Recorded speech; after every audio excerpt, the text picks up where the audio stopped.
నమస్తే KSK TV news కి స్వాగతం. నేను రియా. ముందుగా వార్తల్లోని వివరాలను గుంతకల్ ఎమ్మెల్యేని కలిసిన గుత్తి మైనార్టీ నాయకులు. Reporter KSK Sunil.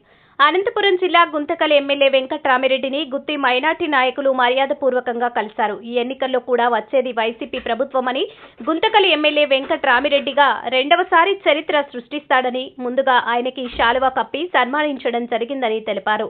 ఈ కార్యక్రమంలో KS Umar, co-option member Mainuddin, Kothapeta Riyaz, KS Mainu, KS కాజా,